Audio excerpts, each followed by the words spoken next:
রিয়ার makeup করার খুব শখ। ও সব সময় নতুন নতুন মেকআপের প্রোডাক্ট অর্ডার করত। আর আজকে রিয়ার মেকআপ প্যালেট আসার কথা। ম্যাডাম, আপনার পার্সেল। Thank you. রিয়া ওই পার্সেল নিয়ে খুব খুশি ছিল। ওই পার্সেলটা যখন ও খুলল, ওর ভেতরে একটা মেকআপ প্যালেট ছিল। দেখতে তো এটা খুব সুন্দর, এখন ট্রাই করে দেখি। রিয়া একটা ব্রাশ নিল আর ওই প্যালেটের উপরে ঘষলো আর নিজের মুখের উপরে লাগালো। ওই মেকআপ থেকে খুশি ছিল। রাজীব, এসে দেখো না, মেকআপটা কত ভালো লাগছে আমার ওপর। আরে আসছি, দাঁড়াও। যখনই রিয়া আবার আয়নার দিকে তাকালো, ওর চিৎকার বেরিয়ে গেল। রিয়া আয়নায় নিজেকে নয়, বরং একজন পেতনিকে দেখছিল। রাজীব, রাজীব! আরে কি হলো, এত চিৎকার করছো কেন বলো তো? ও পেতনি! কোথায় পেতনি, কোথায়? আয়নায়। আয়নায় শুধু রিয়াই পেতনিকে দেখতে পাচ্ছিল, রাজীব নয়। এই জন্যই বলি, গভীর রাত পর্যন্ত ভূতের সিনেমা দেখো না। এখন তুমি নিজেকেই পেতনি বলছো। রাজীব এই কথাটাকে ইয়ার্কি ভাবে নিল, কিন্তু রিয়া ভয় পেয়েছিল। রিয়া যেখানে যেখানে যাচ্ছিল, ও নিজের প্রতিবিম্বতে পেতনিকে দেখছিল।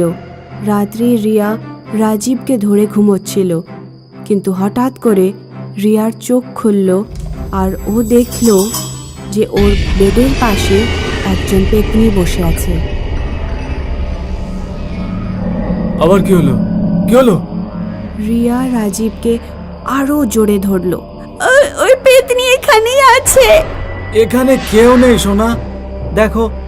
রিয়া আবার দেখলো, তখন পেতনি গায়েব হয়ে গেল। রাজীব ওকে জল খাওয়ালো। রিয়া তারপর ওয়াশরুমে গেল আর ও নিজের মেকআপ ধুতে শুরু করলো। যখন ও আয়নায় দেখলো, ওই পেতনি ছিল না। মনে হয় আমার ভ্রম ছিল। পরের দিন সব কিছু নর্মাল ছিল। তখনই রিয়ার ফোনে ওর বান্ধবীর ফোন আসলো। আরে বাহ, ওখানে সেল লেগেছে, তাহলে তো যাওয়া উচিত। তুই একটা কাজ কর, আমাকে 1 ঘন্টায় পিক কর।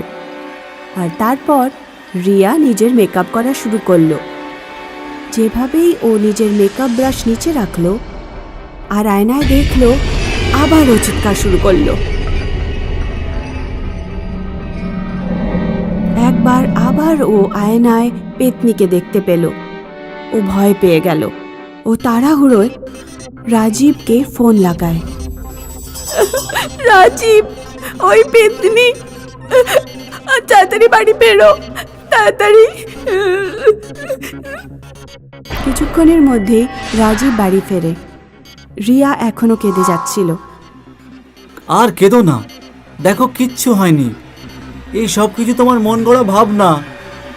কিন্তু যেভাবেই রিয়া আয়নায় দেখলো, তো ও নিজের চেহারায় পেতনির চেহারা দেখতে পেল। ও জোরে জোরে কাঁদতে শুরু করলো।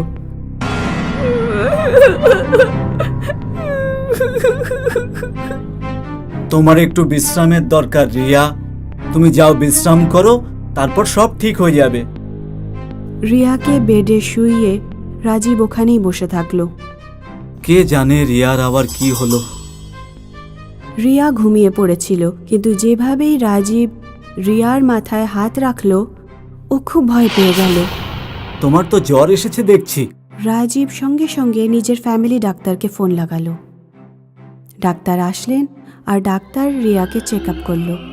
রাজীব ডাক্তারকে পুরো কথা বলল। মনে হচ্ছে রিয়ার মনে কোনো ভয় বসে গেছে। আমি এখন ওকে রিল্যাক্স হওয়ার জন্য কিছু ওষুধ লিখে দিচ্ছি, কিন্তু তুমি কিছুদিন পর মনোরোগ বিশেষজ্ঞের কাছে নিয়ে যেও। হ্যাঁ ডাক্তার। আর এর জ্বর, সেটা তো কিছুক্ষণ পরেই ঠিক হয়ে যাবে। তুমি শুধু ঠান্ডা জলের পটি দিতে থাকো বারবার। হ্যাঁ ডক্টর।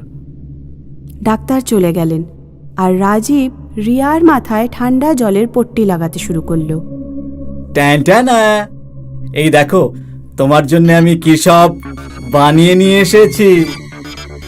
তুমি কেন বানালে? তোমার অফিসে যাওয়ার জন্য লেট হয়ে যাবে না? আজকে আমি অফিসে যাব না। আজকে পুরো দিন আমি তোমার সাথেই কাটাবো। আরে বাহ, এত ভালোবাসা। থামো, আমি ব্রাশ করে আসছি। রিয়া ওয়াশরুম গেল আর ও নিজের মুখে জলের ঝাপটা দিল আর তারপর ব্রাশ করতে শুরু করলো। এবার আয়নায় পেতনি দেখা যাচ্ছিল না। জানি না কি হচ্ছে, কখনো নিজেকে দেখি, কখনো ওই পেতনিকে। মনে হচ্ছে আমি পাগল হয়ে গেছি। রাজীব রিয়ার অপেক্ষা করছিল আর ওরা একসাথে ব্রেকফাস্ট করলো। শুনছো, আজ আমি নতুন সিনেমা দুটো টিকিট বুক করে নিয়েছি। ও মাই গড, আই লাভ ইউ।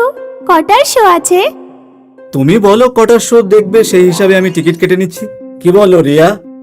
তোমার সাজতে তো 3 ঘন্টা লাগে। আচ্ছা, আমি 3 ঘন্টা নিয়ে রেডি হওয়ার জন্য? আমি কি একটু কম বলে দিয়েছি? কিছুক্ষণ পরে রিয়া আবার মেকআপ করতে বসে পড়ল আর ওখানে রাজীব চিৎকার করতে শুরু করলো, তাড়াতাড়ি করো রিয়া, সময় হয়ে যাচ্ছে, আমাদের যেতে হবে।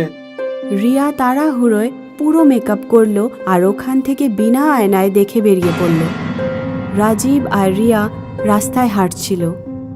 রিয়া একটা গাড়ির আয়নায় নিজের চেহারা দেখতে চেষ্টা করলো, তখন ও পেতনিকেই দেখতে পেল। রাজীব, ওই ওই পেতনি আমার ভেতরে আছে। রাজীব! রিয়া কাঁদতে শুরু করলো আর বৃষ্টি শুরু হয়ে গেল। রিয়ার মেকআপ বৃষ্টিতে বয়ে গেল। রিয়া, এই সব কিছু তোমার ভাবনা? এখানে কোথায় পেতনি? রিয়া আবার আয়নায় দেখলো, তখন ওর অর্ধেক চেহারা এখনো পেতনির মতো ছিল। ও কিছুই বুঝতে পারছিল না। ও জল নিজের হাতে নিল আর মুখে ঝাপটা দিল। তারপর ওর পুরো মেকআপ ধুয়ে গেল আর ওই পেতনিও গায়েব হয়ে গেল। তাড়াতাড়ি বাড়ি চলো, চলো। ওরা দুজন বাড়ি ফিরল। রিয়া নিজের মেকআপ প্যালেট তুলল আর ওটা জানালা দিয়ে বাইরে ফেলে দিল। আরে এসব কি? এটা কত দামি ছিল। ওটাই সব কিছু করছিল জানো। আমি যখনই মেকআপ লাগাচ্ছিলাম তখনই আমি পেতনিকে দেখতে পেতাম। এটা কি করে সম্ভব? এটাই হয়েছিল।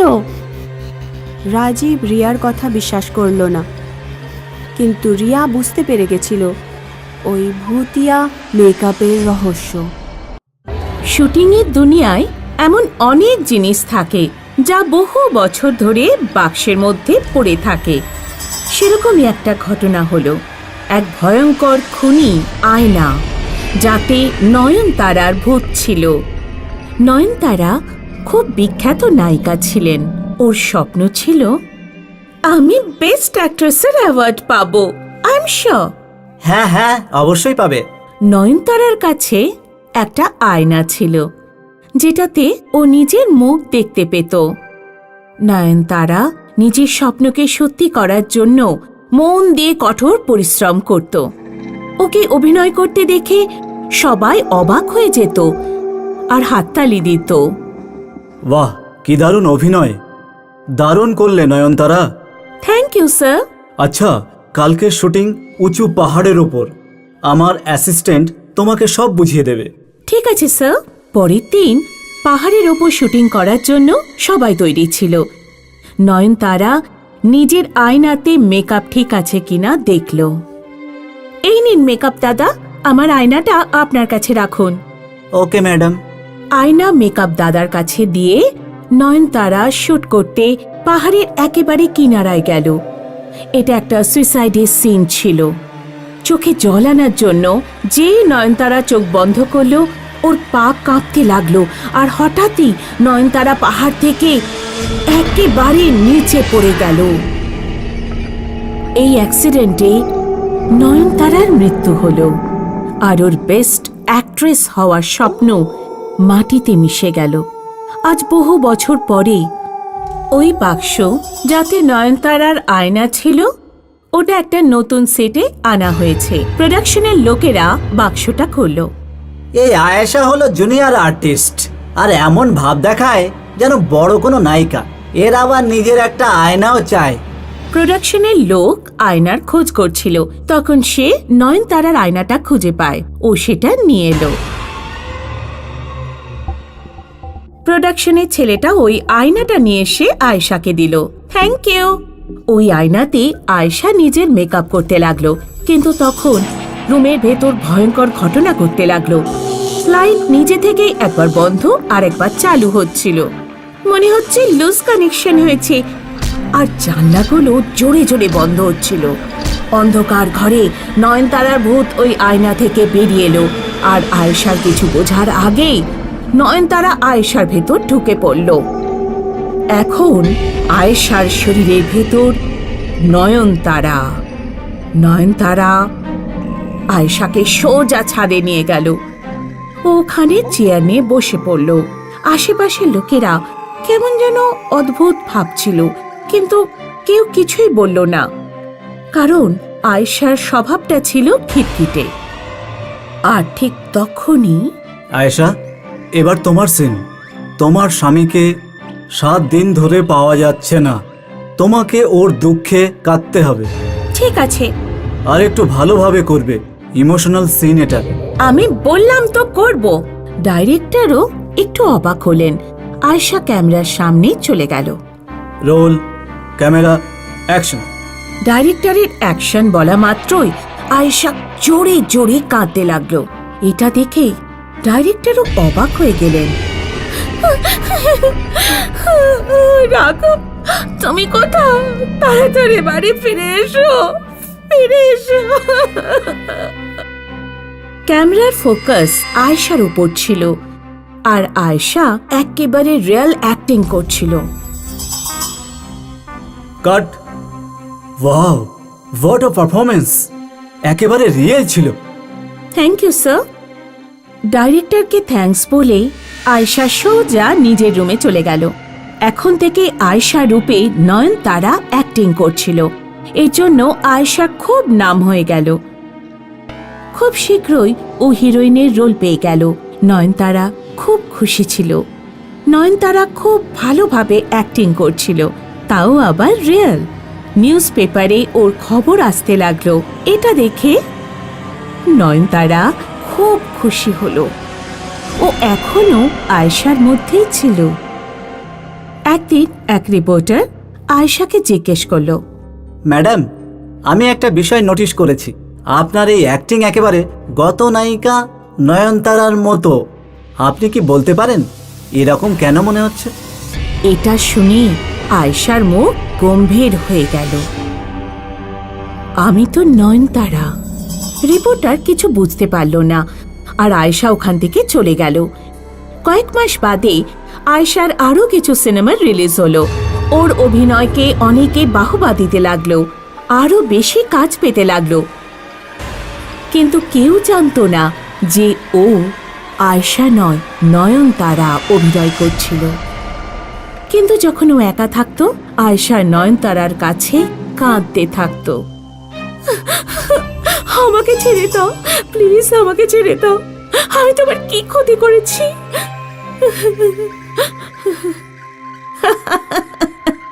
তুই আমার কোনো ক্ষতি করিসনি, কিন্তু তুই আমার পূরণ না হওয়া স্বপ্ন পূরণ করবি। তারপর তুমি আমায় ছেড়ে দেবে তো?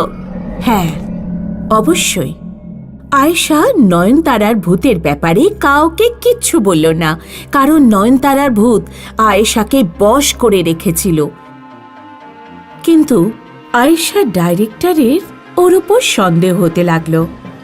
কি ব্যাপার আয়েশা, আজকাল তুমি আগের মতো কথাবার্তা বলো না, শুধু কাজের প্রতি খেয়াল। স্যার, অভিনয় করতে এসেছি আমি ভালো পারফরমেন্স দিচ্ছি, আর কি চাই আপনার? কিছু না মনে করলে একটা কথা বলবো? হ্যাঁ, বলুন। আমি অভিনেত্রী নয়নতারার সাথে কাজ করেছি, আর আজকাল আমার মনে হচ্ছে তুমি ওর মতোই কাজ করছো। ওর অ্যাক্টিং স্টাইল, ওর মতোই ভাবসাব, কিন্তু বুঝতে পারছি না আমার কেন মনে হচ্ছে। কিছু জিনিসের গভীরে না যাওয়াই ভালো স্যার। আমি রেডি আছি, চলুন টেক করা যাক। নয়নতারা নিজের ডাইরেক্টরকেও ঠিকভাবে উত্তর দিল না। অবশেষে সেই দিন চলে এলো যখন আয়েশা বেস্ট অ্যাক্ট্রেসের অ্যাওয়ার্ড পেয়ে গেল। আজ নয়নতারার স্বপ্ন পূরণ হলো। অ্যাওয়ার্ড নিয়ে আয়েশা রাস্তা দিয়ে হেঁটে যাচ্ছিল। একা নিজের সাথে নিজে কথা বলতে বলতে। অবশেষে আমার স্বপ্ন পূরণ হয়ে গেল, আমার সব পরিশ্রম সার্থক হলো। নয়নতারার ভূত আয়েশাকে ওই পাহাড়ের উপর নিয়ে গেল যেখানে নয়নতারার সাথে দুর্ঘটনা হয়েছিল।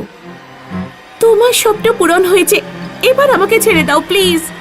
হ্যাঁ, অবশ্যই। আর তারপর নয়নতারার ভূত আয়েশাকে পাহাড়ের উপর থেকে ফেলে দিল।